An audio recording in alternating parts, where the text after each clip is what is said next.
Olá, boa tarde. Hoje, 20 de abril, quinta-feira, no ar Boletim Primavera.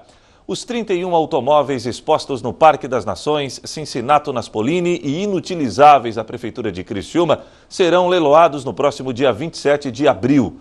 Organizada pela administração municipal, a venda ocorre das 9 da manhã às 5 da tarde. A estimativa do setor de patrimônio é arrecadar aproximadamente R$100 mil. Ao todo, 3 máquinas pesadas e 28 veículos serão leiloados.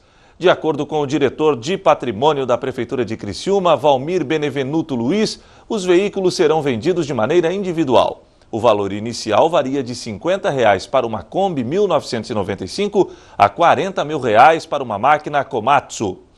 A reforma da Previdência entra na reta final. O relator da reforma na Câmara, o deputado Arthur Maia, do PPS, informou que alguns pontos do projeto foram flexibilizados, como a idade mínima para a mulher. A leitura estava prevista para ontem, mas faltou consenso em alguns itens. O adiamento foi anunciado logo de manhã. O relator da reforma, o deputado Arthur Maia, do PPS, e o presidente do colegiado, o deputado Carlos Marum, do PMDB, decidiram adiar a leitura porque alguns pontos do parecer ainda não estão fechados. O principal ponto de desentendimento é sobre a idade mínima para a aposentadoria das mulheres. A bancada feminina da Câmara, composta por 55 deputadas, tenta fechar o acordo para fixar a idade de 62 anos, menor do que os 65 anos previstos para os homens. Agora, com a mudança, a idade mínima de transição começa em 53 anos para mulheres e 55 anos para homens, de acordo com a apresentação que foi feita aos parlamentares em café da manhã com o presidente Michel Temer no Palácio do Alvorada. As imagens foram divulgadas pelo jornal Folha de São Paulo. A apresentação confirma ainda outros pontos do relatório, como a inclusão de políticos na regra de transição, o cálculo do benefício partindo de 70% da média de salários dos trabalhadores vinculados ao INSS.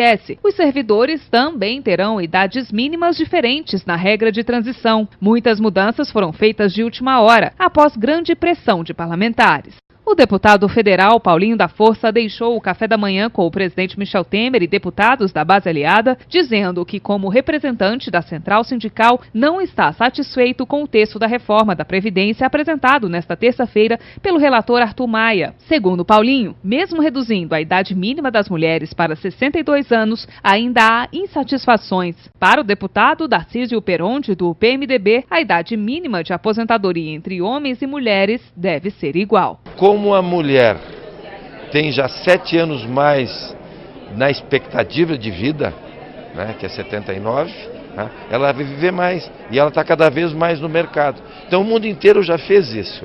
O mundo já colocou 65 anos de idade.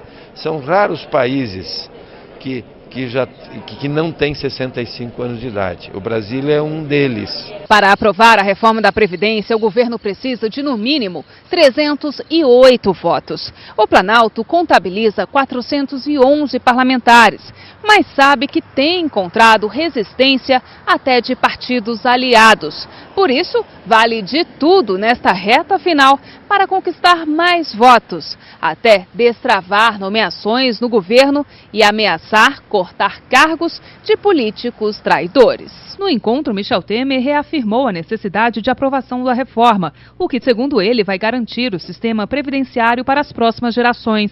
Disse que as mudanças vão preservar a população mais pobre. Mas essa reforma da Previdência vai pegar os pobres. Vou usar uma palavra forte. Mentira. Mentira, porque 63% do povo brasileiro ganha salário mínimo. Portanto, não vai atingir os pobres. Os que resistem e fazem campanha são os mais poderosos. São aqueles que ganham mais. Nós temos que dar uma resposta a isso. Votar a reforma da Previdência é votar uma reforma, mais uma vez, pautada pelo diálogo. Foi o diálogo do Executivo, do relator, do presidente da comissão, de todos da comissão, com as bancadas partidárias. Em seguida, o presidente voltou a defender que Executivo e Legislativo continuem atuantes, mesmo com o avanço das investigações sobre integrantes do governo. Há um problema sério no país, vocês sabem disso. Há questões as mais variadas que muitas e muitas vezes visam a, digamos assim, desprestigiar a classe política e nós todos precisamos resistir. Eu tenho resistido quanto posso. Ultimamente dou entrevistas, falo, etc., para dizer aquilo que o Brasil precisa. Ou seja, não se pode ter a ideia de que porque aconteceu isto ou aquilo, o Brasil vai parar. Segundo o ministro da Fazenda, Henrique Meirelles, é fundamental dar uma sinalização positiva ao mercado e mostrar que o Planalto não sofreu um grande abalo com os desdobramentos da Lava Jato. Eu vou estar saindo aqui dessa reunião, vou para São Paulo para falar com um grupo lá de 700 investidores internacionais reunidos em São Paulo. De São Paulo eu embarco para Washington para a reunião do Banco Mundial, quando eu vou estar falando com investidores do mundo inteiro. E a pergunta que vão me fazer serão duas, fundamentalmente. A primeira, que eu já estou recebendo, que o presidente já mencionou. O governo brasileiro, o legislativo, o Congresso, a Câmara, o Senado, estão trabalhando? Vão votar as reformas fundamentais dentro desse ambiente de problemas que está se vivendo no Brasil hoje? E a resposta é sim. Em meio ao processo de contratações de novos jogadores para reforçar o Tigre para a Série B, os atuais atletas do Carvoeiro treinam visando o jogo de domingo diante da Chapecoense. As chances de conquistar o retorno já não existem mais e o sentimento dos jogadores é apenas de frustração. Eu acho que até pelo futebol que a gente vinha apresentando desde o começo do campeonato, eu acho que é um dos melhores que estava apresentando, comparando com os outros clubes. Mas futebol é bola na rede, é eficiência. Também temos que falar que não é desculpa, mas a arbitragem atrapalhou nós em alguns jogos. Isso, se alguns pontos que a gente deixou aí alguns jogos que a gente deixou de pontuar aí por causa deles, poderia ter feito a diferença agora. Mas agora é focar nesse último jogo e já preparar para a Série B, que eu acho que é o objetivo maior do clube no ano. É o que todo mundo espera, o que todo mundo quer. O Criciúma não pode ficar tanto tempo fora da Série A. Então tenho certeza que todo mundo vai fechar bem aí no domingo e já pensar nesse campeonato, que é um campeonato longo. O time gostaria de estar em um outro momento, vivendo uma outra fase. No entanto, a dura realidade é vestir a camisa do Tigre para um duelo diante da Chapecoense, em um jogo que não vale nada para o campeonato catarinense. A gente fica triste, porque a gente queria estar em outra situação, né? Queria estar hoje treinando uma semana decisiva, né? Uma semana que poderia dar o título para a gente. Infelizmente as coisas não aconteceu.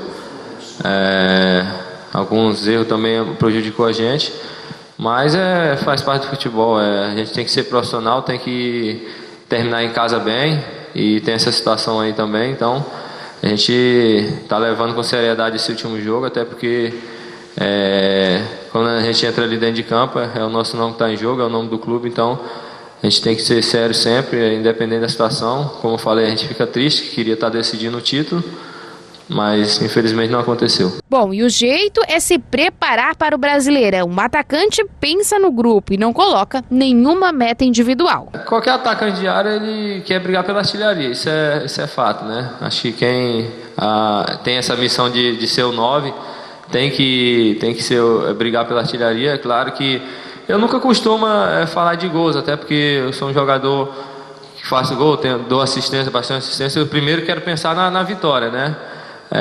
Independente de quem faça os gols, acho que a Série B, se a gente ganhar todos os jogos de 1-0, a gente vai subir. Então, assim, eu prefiro ganhar o jogo do que só pensar em mim. Assim, ser o artilheiro do campeonato e não subir, para mim não vai adiantar nada. Então, minha vontade aqui, até pelo torcedor, que a gente entende que o torcedor está um pouco triste também. A gente, como jogador também, a gente fica um pouco triste porque a gente quer dar o melhor para a nossa torcida. E isso é um sonho meu, é um sonho que todo mundo tem, o próprio David também, que é chegar na última rodada a gente subindo. Então, independente de quantos gols vai ser que eu vou fazer, é claro que eu quero fazer uma média boa de gols, isso é fato também. Até porque se eu não fizer, a torcida vai me cobrar, a imprensa e todo mundo, isso é normal. Então, eu prefiro que o time ganhe.